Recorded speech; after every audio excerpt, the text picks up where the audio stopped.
and a very warm welcome to the special edition of Rajya Sabha Television Question Hour from the Parliament House complex, where we bring you important unstarred questions asked by the members of the Rajya Sabha and the answers given by the government during the last session. I'm Kriti Mishra and joining me is my colleague Rajat. Thanks, Kriti. So let's begin the show. The first question is by Vijaypal Singh Tomar. He's asking the government, or to say Minister of Defence, whether it's a fact that incidents of honey trap for spying purpose is continuously increasing in armed forces, and if so, whether government is considering to take any preventive measures. Well, Rajat, the government has completely negated this, and the government goes on to say that service personnel and their families are regularly sensitized on the issue of honey traps as a modus operandi by foreign intelligence operatives. Advisories have been issued to all concerned. Special attention is being paid to new entrants in training institutions. Simultaneously, regular intelligence liaison with other agencies is maintained to detect such attempts. Moving on to the next question, and this one has been asked by member GC Chandrasekhar, and his question pertains to the Ministry of Rural Development, and he goes on to ask whether government implements various schemes under National Social Assistance Programme. Right, Kriti, the government has replied in the affirmative to this question. The answer is, government implements various schemes like Indira Gandhi National Old Age Pension Scheme, Indira Gandhi National Disability Pension Scheme, Indira Gandhi National Widow Pension Scheme under National Social Assistance Programme for the persons belonging to below poverty line household. Under the above schemes, the targeted beneficiaries are provided with monthly central assistance ranging between Rs 200 to 500 depending on the age of beneficiary and category of the pension. But the next question is asked by D. Kupendra Reddy. Will the Minister of Water Resources, River Development and Ganga Revenation? Now, his question is whether it's a fact that availability of water in many regions of the country is way below national average and are considered as water-stressed or water-scarce regions. Well, Rajat, this question is extremely important and pertains to all of us, and the government goes on to say that average annual water potential in the country has been assessed at 1,869 billion cubic meters. Due to topographical and other factors, the utilizable water availability is limited to 1,137 BCM per annum, comprising of 690 BCM of surface water and 440 BCM of replenishable groundwater. The average annual water availability of any region or country is largely dependent upon hydrometeorological and geological factors and is generally constant. However, water availability per person is dependent on population of the country, and for India, per capita water availability in the country is reducing progressively due to increase in population. The average annual per capita water availability in the years 2001 and 2011 was assessed at 1,816 cubic meters and 1,545 cubic meters respectively, which may further reduce to 1,340 and 1,140 in the years 2025 and 2050 respectively. Annual per capita water availability of less than 1,700 cubic meters is considered as water stress condition, whereas annual per capita water availability below 1,000 cubic meters is considered as water scarcity condition. Due to high temporal and spatial variation of precipitation, the water availability of many regions of the country is much below the national average and may result in water stress or scarce conditions.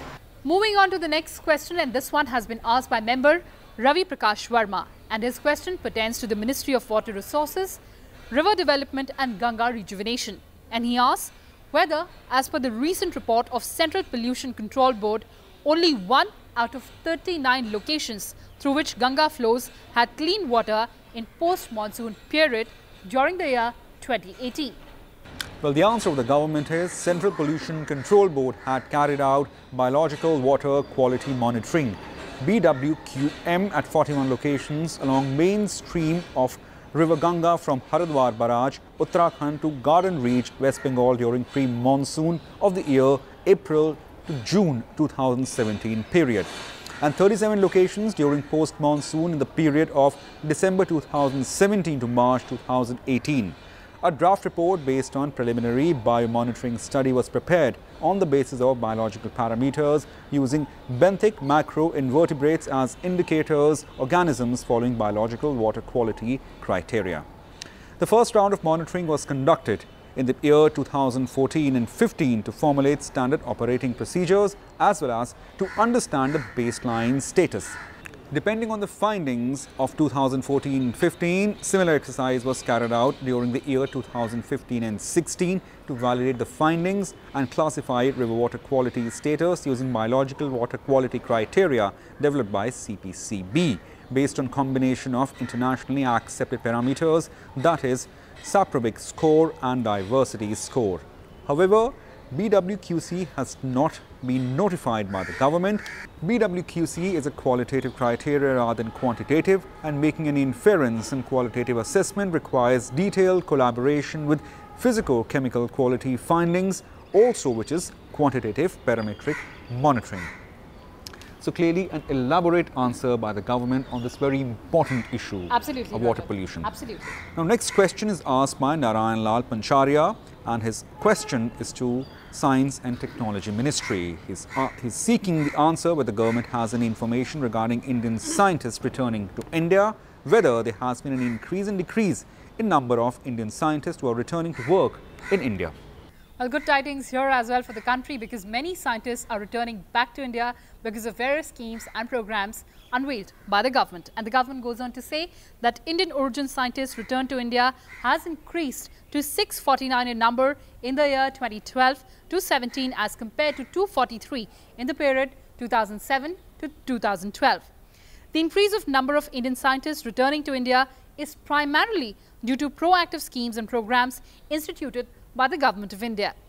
Department of Science and Technology through Ramanujan Fellowship Scheme and the Innovation in Science Pursuit for Inspired Research Faculty Scheme and Department of Biotechnology through Ramalingan Swamy Re-Entry Fellowship provide attractive avenues and opportunities to Indian researchers of high caliber who are residing in foreign countries to work in Indian institutes or universities of their respective interest and domain. In addition to a short fellowship and research grant for a period of 5 years for the scientists, provisions to seek other competitive research grants from the government made these schemes more attractive and popular. Let's move on to the next question, and this one has been asked by member Derek O'Brien, and his question pertains to the Ministry of Drinking Water and Sanitation, and he has inquired about the percentage of schools in India which have separate toilet for girls.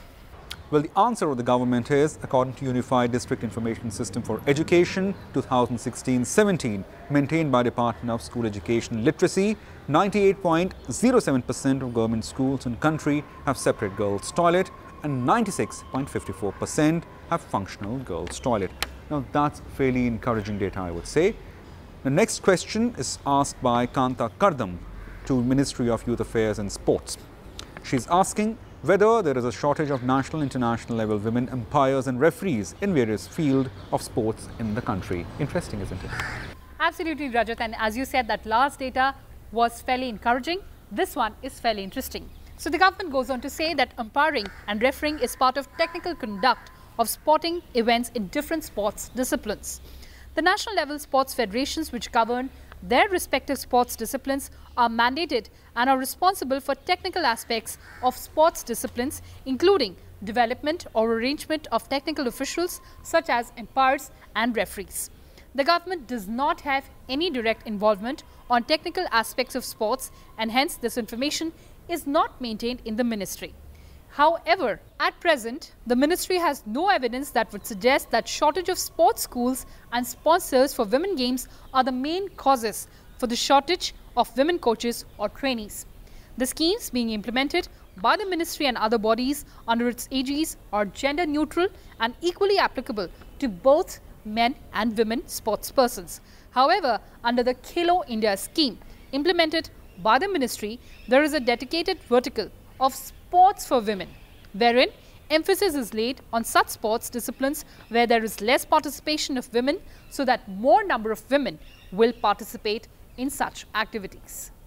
And moving on to the next question, and this one has been asked by member Kapil Sibal, and his question pertains to the Ministry of Finance, and he has asked whether the government has served notices to depositors who deposited large sums during demonetization. Well, the government has answered this question, and their answer is, during the year 2017-18, 20,088 cases related to demonetization were selected for scrutiny, while during the year 2018-19, 1,34,574 such cases were selected for scrutiny. Further, during 2017-18, notice under Section 142 in subsection 1 of the Income Tax Act 1961, wherein depositors who deposited large sums during demonetization but did not file income tax return, was issued in 2,99,937 cases. Now, next question is by Member Vijaypal Singh Tomar. He is asking the Ministry of Finance that how many people have been given Pradhan Mantri MUDRA Yojana loan during last 3 years. Well, again, Rajat, the data provided by the government is extremely encouraging, and the government goes on to say that over 15.61 crore loans have been extended under the Pradhan Mantri MUDRA Yojana till 25th of January 2019. Loans extended under the scheme support new as well as existing income generating activities, thereby helping to increasing household incomes. An independent study covering these borrowers in 12 states in 2016 has reported that 84% of borrowers surveyed accepted that loans had helped increase their revenues by 20 to 30%. These loans have helped businesses to add products to their existing offerings and increase inventory to cater to larger set of customers. The next question has been asked by member Narayan Lal Pancharia, again to the Ministry of Finance, and he asks whether the number of income tax return filers have increased this year. Well, the government has answered the number of income tax returns filed by taxpayers in financial year 2018-19 up to 25th January 2019 is 6.35 crores as compared to 4.60 crores ITRs filed during the corresponding period in the previous financial year 2017-18, which translates into a whopping growth of 37%. About 25 crore SMS and emails were sent to taxpayers in financial year 2018-19, reminding them to submit their ITRs in time.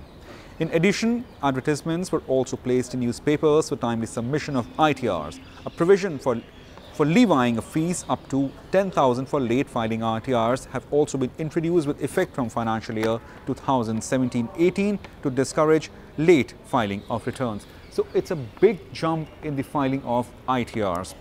Now, next question is by Dr. R. Lakshmanan, the Ministry of Health and Family Welfare. Now, he is asking whether the government has identified beneficiaries to be enrolled under Ayushman Bharat Pradhan Mantri Jan Arogya Yojana. Well, this program is also one of government's flagship programs, and the government has laid a lot of emphasis on this program. And the government goes on to say here in the answer that Pradhan Mantri Jan Arogya Yojana is an entitlement-based scheme and there is no enrollment of beneficiary under the scheme. The total number of beneficiary families identified under this scheme is around 10.74 crore. National Health Agency, registered as a society, has been set up by the government to implement the scheme, and NHA has signed Memorandum of Understanding for implementing the scheme with 33 states, out of which 28 states or union territories have already started extending services to the targeted beneficiaries since the launch of this scheme. Let's move on to the next question, and this one has been asked by member PL Punya, and his question pertains to the Ministry of Power. And he has asked whether union government has prepared a scheme in consultation with the state governments to provide electricity connection to every poor household in the country. Well, the government has answered that Government of India had launched Pradhan Mantri Sahaj Bijli Har Ghar Yojana, Saubhagya, with the objective to achieve the universal household electrification by providing electricity connections to all the remaining unelectrified household in rural and all poor household in the urban areas across the country by March year 2019. Under the schemes, the free connections are given to poor household and ₹500 per connection in 10 equal installments. Along with the bill would be collected from others. Now, to answer the supplementary question, the Government of India launched Ujjwal DISCOM Assurance Yojana Uday in November 2015 for operational and financial turnaround of utilities. The government has taken several measures to reduce DISCOM losses, which includes, amongst others, close monitoring of billing, collection and overall DISCOM performance, identification of divisions with high AT and C losses, and capability building of utilities in reducing AT and C losses. Government of India supports states through schemes such as Deen Dayal Upadhyay Gram Jyoti Yojana and Integrated Power Development Scheme, which help them in infrastructure development as well as reducing losses. Moving on, next question is asked by Sasikala Pushpa Ramaswamy to the Ministry of Power, and she is asking whether the government is aware of the fact that high and extra high voltage underground electricity cable system rated 220 kilowatt and above have become part of backbone of modern day power transmission infrastructure. Well, the government has again given a very comprehensive answer here, and the government goes on to say that under cable systems of 220 kV and up to 400 kV, voltage level are part of the Indian power transmission infrastructure. However, due to techno-economic reasons, their use is restricted to areas where it becomes difficult to construct overhead transmission lines, particularly in urban areas and in underground generating stations. Moreover, the length of such cables is limited due to high reactive compensation requirement. The government further goes on to say that underground cable systems have been implemented by central and state utilities in various parts of the country. The next question that we've picked up is from member Rakesh Sinha, and this one pertains to the Ministry of Tourism. And Mr. Sinha has asked whether any step has been taken to frame new tourism policy. Well, the Ministry of Tourism has answered that with a view to showcase India's Buddhist heritage and boost tourism to Buddhist sites and country, organizes the International Buddhist Conclave, wherein scholars, senior leaders of various Buddhist sects, opinion makers, journalists, international tour operators selling package tour to Buddhist site are invited to various countries, including those where Buddhism has spread. A short promotional film, India, the Land of Buddha, has been produced and aired in overseas markets to promote Buddhist sites of the country. These sites are also promoted through Incredible India website, social media handles of Ministry of Tourism, and through other promotional activities, including roadshows, participation of travel fairs and exhibitions and Indian seminars. So these were the important questions and answers in this edition of Question Hour. Next week, we'll get you more important questions and answers from the last session of Parliament. Till then, stay tuned to Rajya Sabha Television.